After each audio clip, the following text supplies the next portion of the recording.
ये 12 प्रकार का जो तप होता है ये सुखदाय कैसा है? सुख को देने वाला है। और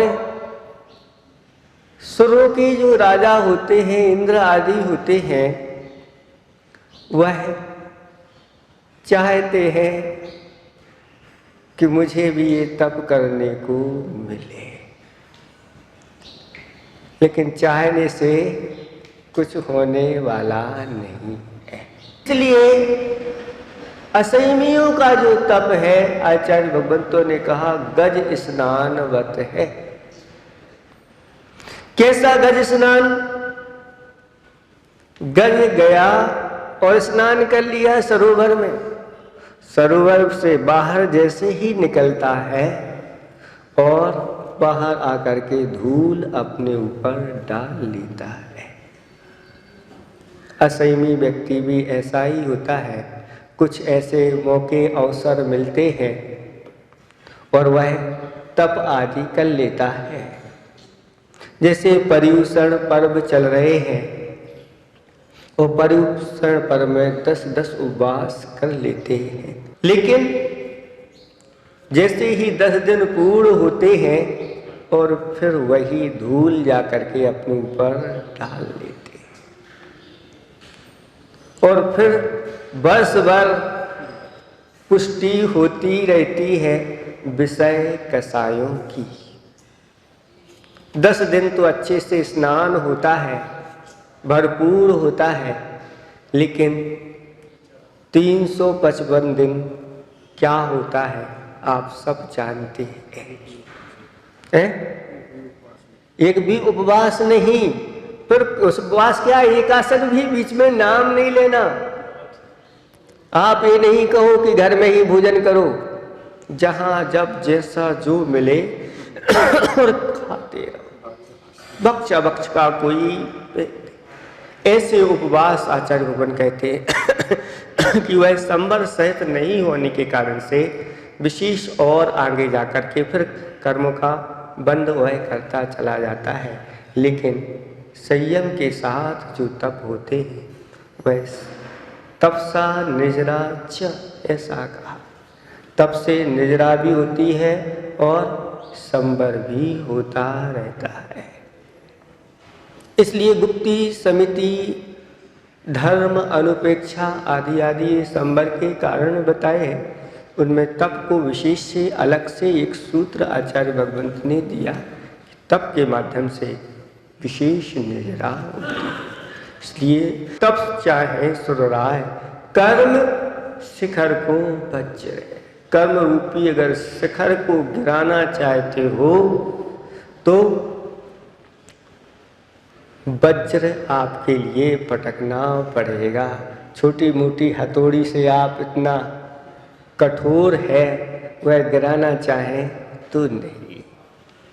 आचार्य भगवान कहते हैं चिराग नहीं आग जलाऊं ताकि कर्म दग्ध हो। चिराग नहीं छोटे मोटे दीपक से काम चलने वाला नहीं, आग जलाऊं। कौन सी आग? तप रूपी अग्नि जलाओ जिसके माध्यम से कर्म दग्ध हो। लेकिन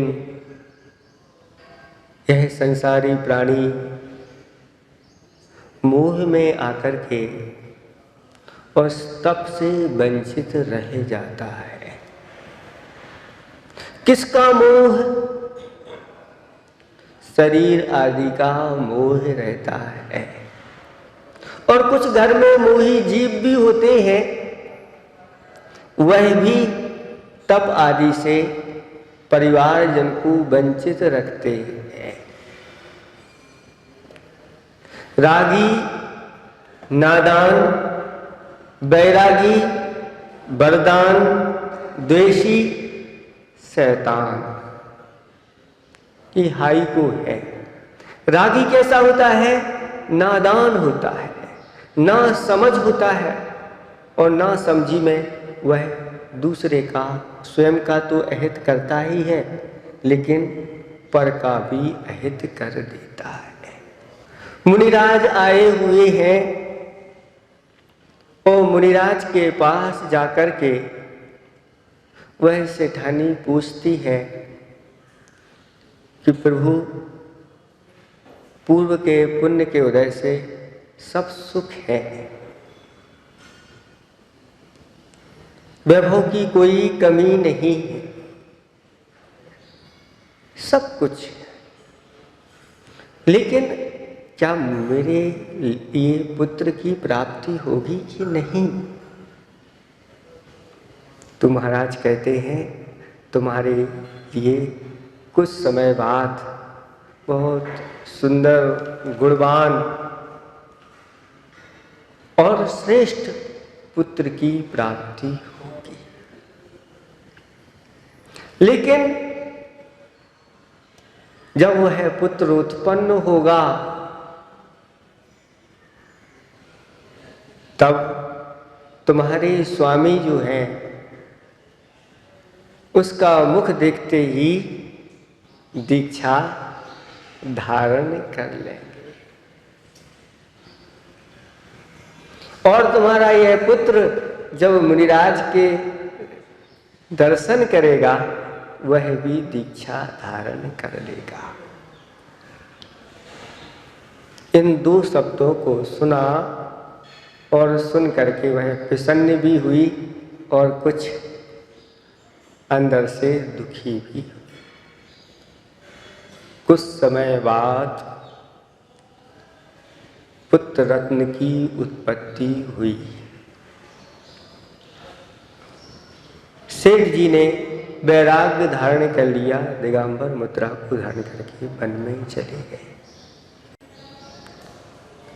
एक बात तो गुरुदेव से जो सुनी थी वह सिद्ध हो गई, लेकिन अब दूसरी सिद्ध ना हो जाए उसके लिए उपाय किया गया। एक विशाल महल तैयार हुआ और वह अंडरग्राउंड सारी की सारी पूरी व्यवस्था, बाहर जाने की कोई आवश्यकता नहीं। धीरे धीरे वह वृद्धि को प्राप्त होता गया और 32 श्रेष्ठ कन्याओं के साथ उसका विवाह कर दिया गया और सारी सुख सुविधाएं की उपलब्धि उसको वहां पर कर दी गई। बाहर जाने की कोई आवश्यकता नहीं। एक बार एक व्यापारी रत्न कंबल लेकर के आया और उस रत्न कंबल को सेठानी ने खरीद लिया अपनी बहुओं के लिए, लेकिन वह रत्न कंबल सुकुमाल के लिए खरीदा था। सुकुमाल को जब दिया गया तो उसको वह कंबल चुभने लगा, तो उसने कहा ये मुझे नहीं चाहिए, अलग करो। तब सेठानी ने अपनी बहुओं के लिए उसके पीस बनवा करके और पैर में पहनने वाली जूतियां बना दी। रत्न कंबल की जूतियां पहन। एक बार सुकुमाल की प्रिया पैर धो रही थी और जूती को अलग करके, इतने में एक पक्षी आया और उसको लाल रंग का होने के कारण से वह मांस आदि समझ करके वो ले करके गया और कहाँ गिरा दिया? राजा के आंगन में, महल में। और राजा को जब खबर मिली कि ये जूती बहुत बेश कीमती है और राजघराने में भी ऐसा कोई पहनने वाला नहीं है, आखिर हमारे नगर में ऐसा धनवान कौन है? और पता लगाया गया कि यह सुकुमाल सेठ हैं, उनकी जो पत्नियां हैं उनके पैर की यह। राजा ने सारा सब कुछ निरीक्षण किया। स्नान का वक्त आया तो महल के पीछे ही वह सरोवर तैयार हुआ था, स्विमिंग पूल जैसा रहता है, उसमें स्नान करने के लिए राजा और सुकुमाल जाते हैं। और स्नान करते समय, क्रीड़ा करते समय हाथ में से, उंगली में से अंगूठी राजा की गिर गई। और गिरी तो बेशकीमती राजा की अंगूठी थी, सामान्य थी। तो बार बार डुबकी लगा करके जैसे ही अंगूठी ढूंढने के लिए गए तो देखा कि उसमें तो पूरे के पूरे सरोवर में आभूषण ही आभूषण, एक से बढ़कर एक भरे पड़े हुए हैं। जैसे कंकड़ पत्थर भरे रहते हैं, ऐसे वहां पर राजा लज्जित हो गया। कहता है मैं एक छोटी सी अंगूठी के लिए, यहाँ तो इनकी जो रानियां स्नान आदि क्रीड़ा आदि करती हैं, इनकी सेठानियां जो है वह सब गिर जाती तो दोबारा उठाती नहीं। और यहाँ पर मैं एक को ढूंढ रहा हूँ, चलो निकलो यहाँ से। निकल करके फिर भोजन का समय हुआ। और जैसे ही भोजन करने के लिए बैठे और देखा कि सुकुमाल एक एक दाना बीन करके खा रहा है। राजा इसको देख रहा है कि ये क्या कर रहा है, इतना सुस्वादु ये भोजन कर रहा हूं मैं और ये दाना बीन बीन करके कर रहा है। पूछा कि ऐसा ये क्यों कर रहा है, तो बताया कि इसके लिए प्रतिदिन कमलों के अंदर उन श्रेष्ठ चावलों को सुवासित किया जाता है, ये इसको दिए जाते हैं। आज आप आ गए तो थोड़े से कम थे तो उनमें मिला दिया गया, इसलिए मिलावट वाले ये चावल हैं, इसलिए जो सुस्वादु हैं उनको यह खा रहा है। आप लोग सुन रहे हैं, अच्छे से सुन रहे हैं, सुकुमाल की बात है और आगे कमाल की बात भी आपके सामने आई। तब राजा ने कहा कि इतना सुकुमाल है, आज तक जिसको मैंने कभी ऐसा सुना भी नहीं और देखा भी नहीं। राजा बहुत प्रसन्न है कि ऐसे धनाढ्य सेठ, ऐसे सुख उपभोग सब कुछ मिले हैं, ये पुण्य का ही प्रताप है। बिना पुण्य की ये सारी चीजें नहीं होती। अच्छे अच्छे जो महल होते हैं, अच्छी अच्छी सुंदर स्त्रियां होती हैं, सब भोग सामग्री ये सब उपलब्ध होना ये पुण्य के प्रताप से होती है। और राजा ने कहा कि अब तुम इस घर के ही सुकुमाल नहीं हो, अब हमारे पूरे देश के, अवंती देश के सुकुमाल हो, ऐसी घोषणा कर दी गई। और राजा चला गया। रागी नादान, यही कहा जा रहा है कि रागी ऐसा नादान हो जाता है, स्वयं अपना भी अहित कर देता है। ऐसे दिगंबर मुनिराजों के लिए दरवाजे बंद कर दिए गए और बच्चा भी मुनिराज के दर्शन ना कर पाए, ऐसी सारी व्यवस्था ये घर से ना निकल जाए।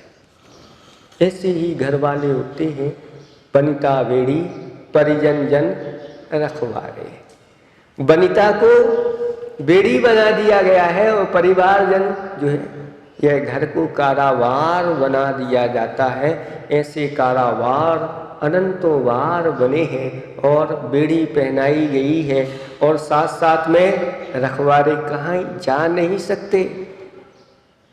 कहाँ गए थे, अभी शाम तक आए हैं, बताओ कहाँ गए थे, पूरी जानकारी दो। एक दो दिन नहीं आओ तो सारी जगह ढूंढ करके फिर जेल में आपको कर। जैसे जेल से कोई कैदी भाग जाता है तो पुलिस क्या करती है, ढूंढ करके लाती है और फिर उसको ऐसे ही आप बिना बताए, क्योंकि जब वह कैदी है बता के थोड़ी भागता है, वह आप बिना बताए 10 दिन के लिए निकल आओ, फिर देखो आपको ढूंढ करके निकाल लिया जाएगा और फिर पुनः उसी कारागार में। ये रागी की स्थिति होती है। और ऐसी स्थिति हो जाती है और उसको इतना सुकमाल बना दिया जाता है कि वह आगे जाकर के कुछ कर नहीं पाता, विषय भोग में ही वह लिप्त रहता है।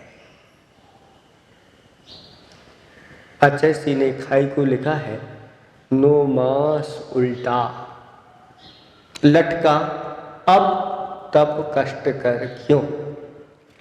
हे भब्बात्मन, तुम 9 माह उल्टे लटक करके आए हो। कैसे उल्टे? अब सीधे नहीं खड़े हो पा रहे हो, क्या है आप भूल गए, इसलिए याद कराया जा रहा है कि 9 माह जब उल्टे आप लटक करके आए हो, बिल्कुल सीधे नहीं हुए हो, तो कम से कम 9 मिनट तो अच्छे से स्थिरता पूर्वक खड़े हो जाओ। लेकिन इतने सुकुमाल हो जाते हैं कि अब खड़े नहीं हो सकते, बैठ करके ही पूजा होगी, क्योंकि पर्यूषण पर्व चल रहे हैं, एकासन चल रही है, इसलिए अच्छी जगह हमारी बैठने की व्यवस्था बनाओ, और अगर टिकने की व्यवस्था हो तो कुर्सी रख दो, जिससे टिक करके हम अच्छी तरह से, क्यों? क्योंकि एकासन चल रहा है। 2 बार मिलता तो फिर भी हम खड़े हो जाते, अब 1 बार है तो अब तो बैठ करके ही होगा, खड़े हो करके नहीं होगा।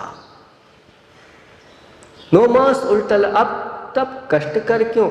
आप याद कर लो, ये सारे दुख सहन करके आए हैं, ऐसे कितनी बार, अनंतों बार।